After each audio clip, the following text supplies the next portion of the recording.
बहुत अच्छी आई है ना? अच्छी है। वैसे तानिया, एक बात बताऊं, ये शहर की वाहिद जगह जहाँ से ठंडी हवा आती है। यहाँ आकर बंदा बहुत ही ज्यादा फ्रेश सा हो जाता है।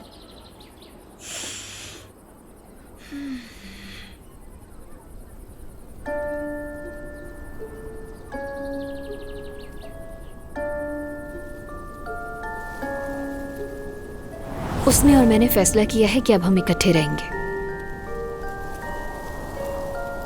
मुझे किसी और से मोहब्बत हो गई है।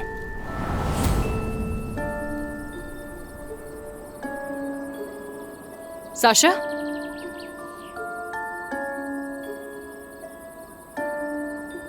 साशा,